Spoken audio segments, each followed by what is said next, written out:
Hey everyone, this is DWS Darius and welcome to another day in the fish room. So since the addition of this here plywood aquarium, it's had ripple effects within the fish room. A lot of my fish got upgrades, a lot of my fish are currently living in bigger aquariums, and week by week I'm going to give you guys a breakdown of each tank, starting with my 350 gallon aquarium.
So with this aquarium, we have a lot going on. As you can see, these guys are hungry, and I love these bollard sharks. They're like literal sharks, the way they just swim around so fast, because they are very hungry. Look at this.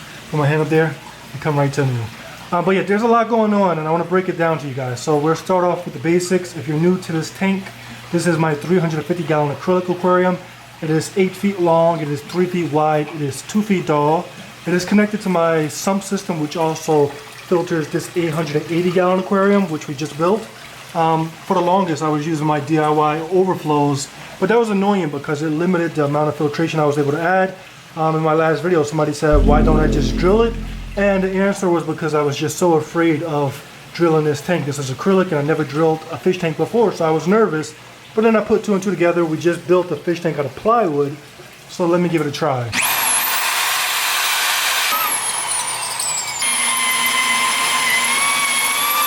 So yeah, with that we have a nice drilled 1 1/4, no, I think it's 1 1/2 inch hole, and a lot more flow is able to be put into this aquarium because the draining is much easier and also is a nice cleaner look. So I thank you for the suggestion of drilling this tank because it definitely paid off. I guess after that we could talk about the fish in this tank. So what I did with this tank, once I got these guys, because these guys used to live inside this aquarium, once I got them out, I took all the fish from my 210 gallon aquarium, brought them down here, and then I had my fish that used to live in that 125. I brought some of them in this aquarium as well. Originally in my mind I thought it was going to look awesome, the mix of fish, the mix of colors, the mix of personalities. While it does look awesome, I'm not sure if I'm comfortable with these fish mixed together, and that's because just as far as aesthetics, I don't really think I have a appropriate theme. Like with all my aquariums, I like to have a theme. Down here the theme is a solo fish.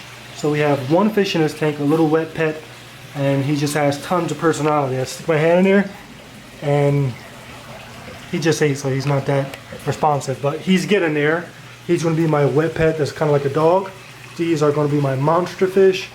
Over there I'm going to have a mated pair. So I like to have a theme, and it's just so much going on. I really don't have a theme. I have fish from Asia, fish from Central America, fish from Africa, and it's just a little bit unorganized in my opinion. So it's kind of without a theme, and I'm not sure if I'm comfortable with that. So my plan, my big dream tank was to have a nice mix. That mix isn't really so nice.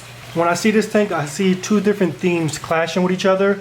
We have the themes of the cichlids, and these cichlids, they're colorful, but they're stationary. They like to claim a territory, stay there, and just show off their color, which I like. That's pretty much what I get in this tank. Not too much movement, just cichlids claiming their territory, staying in their positions. That's what you would get from the cichlids. That's one theme. But then we have the bollard sharks throwing it off because they're so active. I love the activity, but in my opinion, it just doesn't really look right. So I believe with this tank, I have two options. I could go with mostly cichlids and stick with that cichlid type of aquarium where the cichlids stay in their own corners and do their own thing and just show off fancy colors.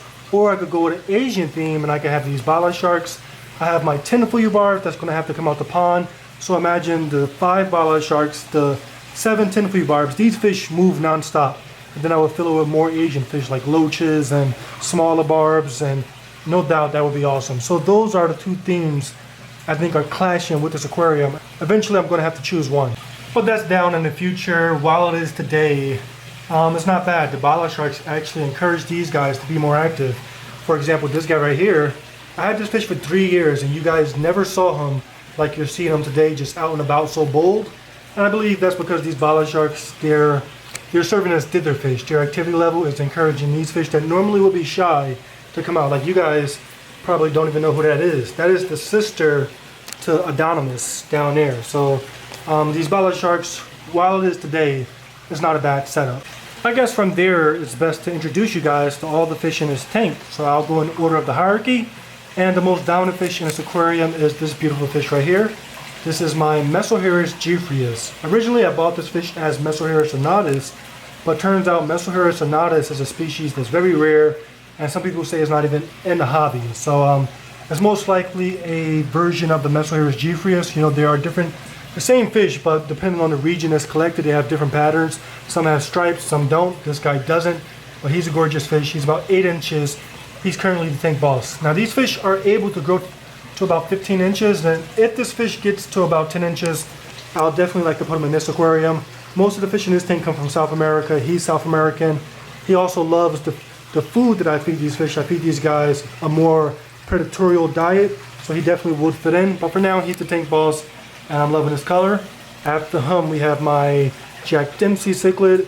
I actually thought that this guy was going to be tank boss, but the thing is, when you move fish, you have two options. They can either stress out from the move, or they could take the opportunity and gain more in the hierarchy. This guy's stressed out, so he used to be dominant over most of these fish in my 210, but coming down here was a lot of stress, and that pushed him down to second place. So he's the second ranking fish in this aquarium. Definitely has some beautiful color. He's been spending a lot of time with that female jaguar. I'm not sure if she's trying to hook up with him, or if he is trying to hook up with her. It's most likely her trying to hook up with him because he killed his female.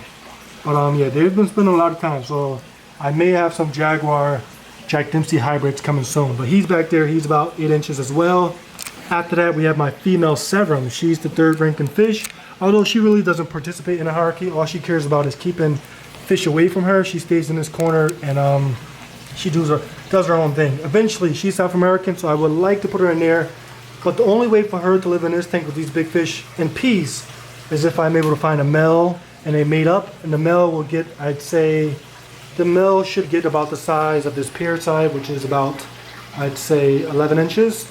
And together in that tank, they'll fight as a team and they will be able to survive. So eventually, I would like to put her in that tank as well. After that, we have my Geophagus brasiliensis, another gorgeous fish right here. This guy is about 7 inches. Look at those colors. He also is a South American cichlid, and I would like to put him in this aquarium once he gets big enough, but this guy grows extremely slow. So yeah, if he could get to about maybe 8-9 inches, I'll put him over in the 350, but for now, he's in this tank and he's loving it. After that in the hierarchy, we have my Mayan cichlid. Beautiful fish. Look at this.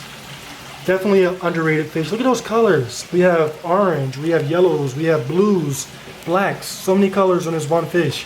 And I think it's very underrated. So yeah, this is a female and it's from Central America. I did want to put it with these big guys because the Mayan cichlid is able to get large, but I do believe it's a female. So because it's a female, females are not as aggressive. They're not going to get as big. So she's most likely going to stay with my Central American cichlids. After that, the hierarchy is not so sure because these fish are still growing, so their position changes often. So after that, we have the female jaguar. She is about 5 inches. Look at her. Nice looking fish. She is the sister to this guy over here, and they bred before, so they used to be a couple. But she's in here doing well. After that, we have my Dovai, female Dovai over here, about 6 inches, and she's less dominant than the jaguar. I saw them fighting the other day. And she's definitely less dominant because the jaguar beat her. But definitely a nice fish. Eventually, both the jaguar and his Dovai, even though they are Central American, if they get big enough, I would like them to come into this aquarium because look at this. This is a female jaguar. Look how big she is. She's definitely about 12 inches. So yeah, if I could get those fish, the Dovai is most likely going to be bigger. The jaguar, she should get the same size. They'll both come into this aquarium. And Denise too, if they ever pair up, this is a male, that's a female. He's just young. So he's smaller, but if they ever pair up, they're going to be my mated pair in that aquarium. After that, we have this little lady right here. This is a hybrid. She's a hybrid between, back there, you see that jaguar? She is a mix between a jaguar and a Dovai. So her mother looked kind of like this, maybe a little bit more colors because when they breed, they show more color, but that's how her mother looked. And her father had the pattern of a jaguar cichlid, which is like that little girl right there. And this is what you get. Now, because the mother was a Dovai, she favors the Dovai a little bit more. But yeah, she's definitely not a bad fish. We saw her just attack the bollard sharks, but for the most part, she's not too aggressive. She's definitely not as bad as her brother, who is down here, and he has to stay alone because he will do bodily harm to any other fish he's put with. He definitely has some sharp teeth. She also has some sharp teeth, but she doesn't use it as much as him, so she's able to live in this community. And just like the Dovai and the jaguar in his tank, once she gets big enough, because I do think she's going to get big, I will put her into this aquarium.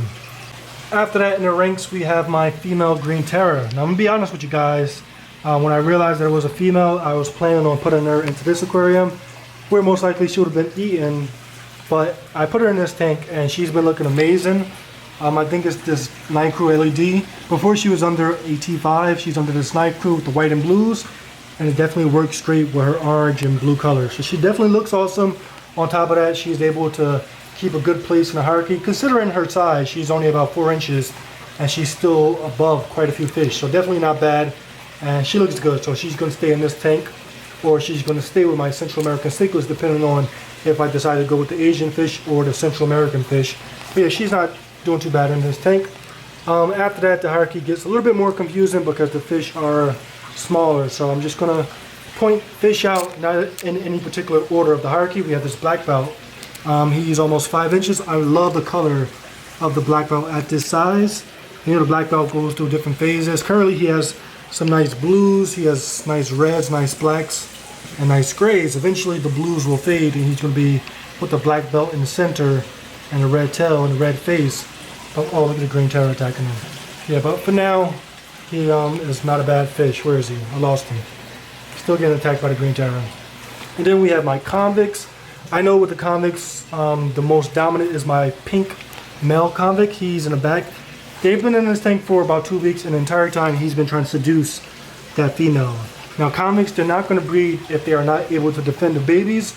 And in this tank, they're definitely going to have a hard time with all these opponents. So yeah, that's the reason why they haven't laid eggs yet. But look at him, he's back there with a nuchal hump, and he's just an awesome fish. Eventually I want to make a video just on these convicts because these guys have grown dramatically. So he's back there, he's about 5 inches, and he has this female with him. I have this male right here. This is, who is this? I think this is the one that you guys rarely saw. He was living in my 210.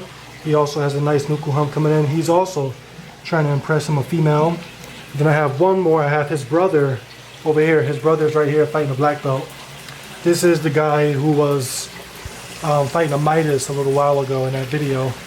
So he's in here. He also has a female. But then I have one more female in here that I pulled. I think that's her. That's the one that was in my backyard pond.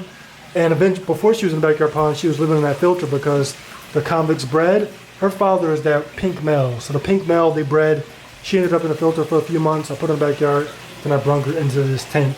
And then lastly, we have this little peacock bass. Peacock bass are not aggressive, so he's always going to be at the bottom of the hierarchy. This is a cichlid mono. I love his growth rate. I love his appetite. He eats anything I put into the tank, any type of pellet. So that means he's going to grow nice and fast.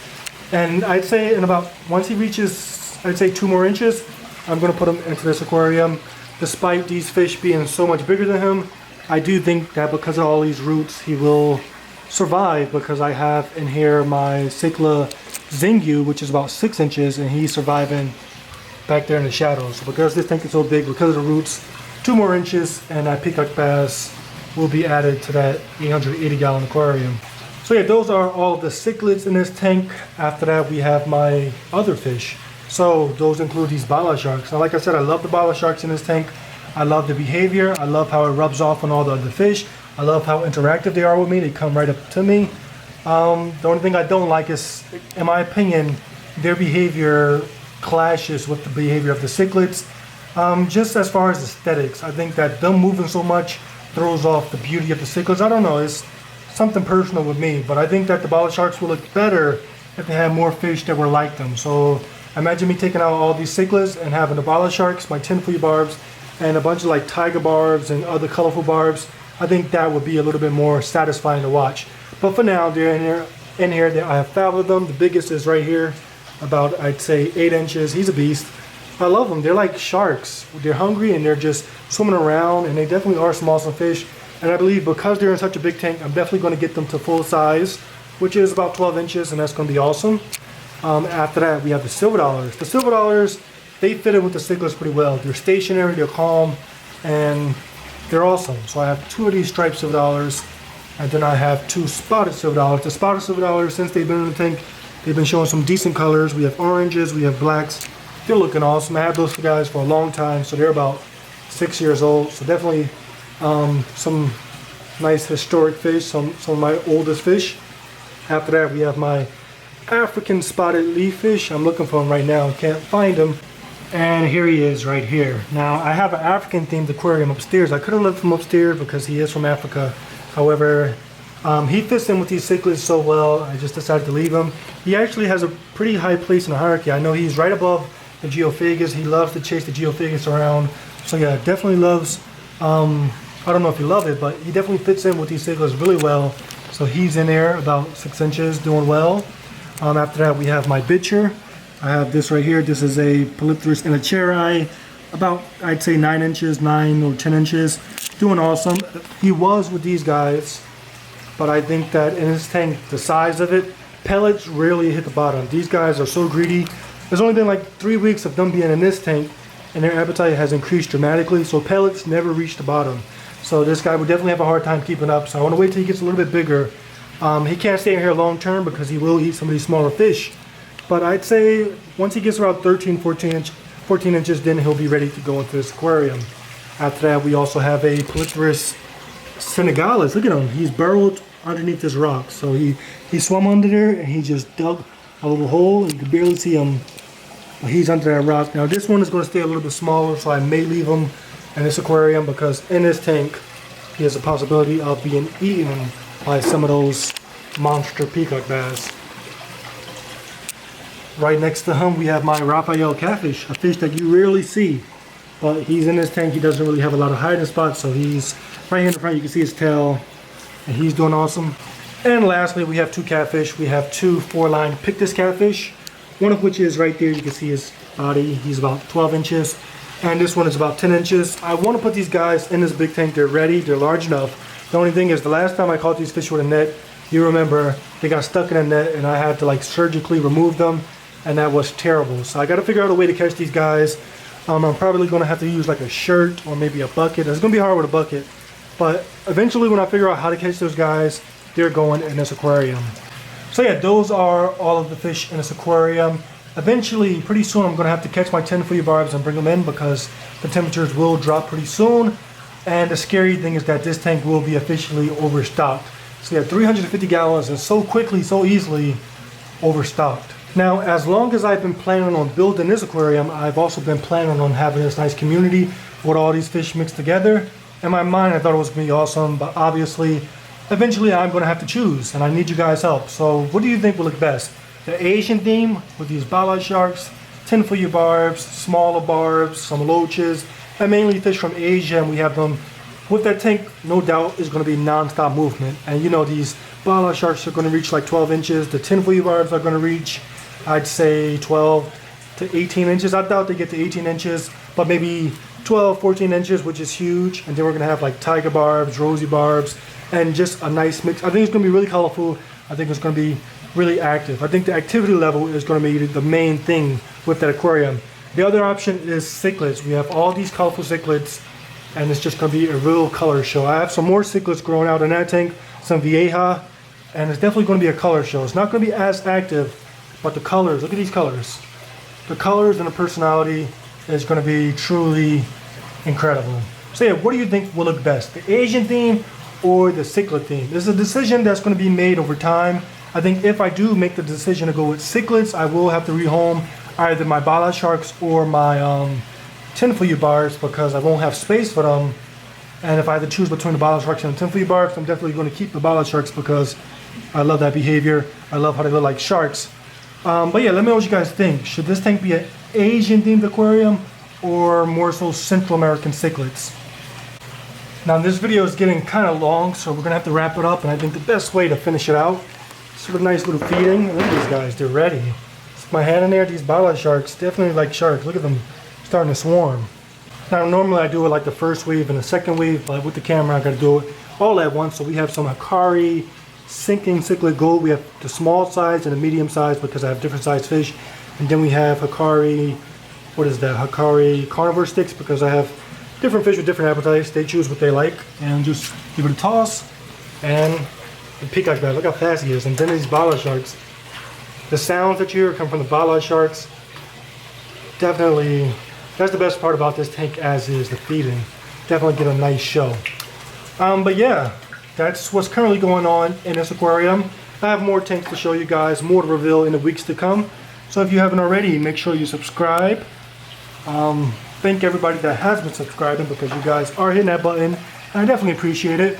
Right here we have a little island coming in. I'll show this once everything starts to grow in. I have plants from my backyard, house plants and everything, just experimental, but stuff that will be revealed in the weeks to come. So make sure you subscribe. Thank you for taking the time to watch this video, and I'll catch you guys on the next one.